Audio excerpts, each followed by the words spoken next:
સંવેદનશીલ છે, જેનું નામ છે વ્યસન મુક્તિ। આપ સૌ જાણો છો, આજના આધુનિક યુગમાં અનેક લોકો વિવિધ પ્રકારના વ્યસનોનો શિકાર બને છે। આજના યુગમાં દારૂ, તમાકુ, માવા, મોબાઈલ અને ગેમ જેવા વ્યસનોએ મજા મૂકી છે। જ્યારે શિક્ષિત સમાજ સમજો છતાં વ્યસનો પાછળ ઘેલો થાય છે, ત્યારે ખૂબ દુઃખ થાય છે। જય સ્વામિનારાયણ। તો બોલું બોલો જો આ છોકરો કેટલું સરસ મજાનું બોલ્યો।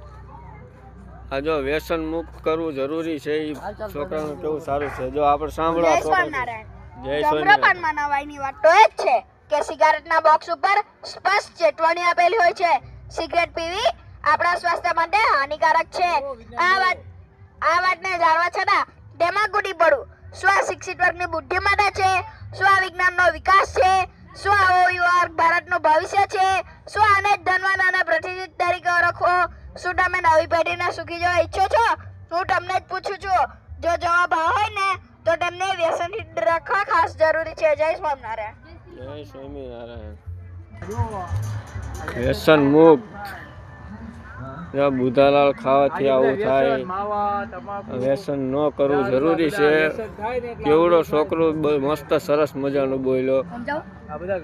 જો આ સાંભળજો।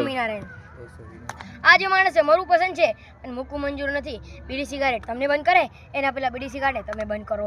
દુનિયા માટે ફક્ત તમે એક વ્યક્તિ છો, પણ તમે તમારા પરિવાર માટે તમે જ આખી દુનિયા છો। એક વ્યસન મુક્ત વ્યક્તિ છે અને એક વ્યસની વ્યક્તિ છે। વ્યસની વ્યક્તિ દુઃખ, દર્દ અને પીડાથી ગુજરી રહ્યો છે, ત્યારે વ્યસન મુક્ત વ્યક્તિ એના પરિવાર સાથે સુખીથી જીવી રહ્યો છે। તમારે વ્યસની બનવું છે કે વ્યસન મુક્ત બનવું છે? તમારે પરિવાર છોડો છે કે વ્યસન? કડવું છે પણ સત્ય છે। પૈસાની તંગીના કારણે અનેકના બંધ છૂટતા જોયા છે કે પૈસાની તંગીના કારણે અનેકના બંધ છૂટતા જોયા છે, પણ આજ સુધી પૈસાની તંગીના કારણે કોઈનું વ્યસન છૂટતા નથી જોયું।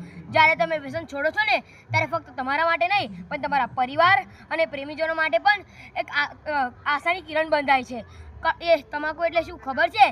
તો એટલે જ તને માં એટલે મારીને કુ એટલે કૂચો કરી નાખું, તને મારીને કૂચો કરી નાખું, તેનું નામ તમાકુ। ગુટકા એટલે શું ખબર છે?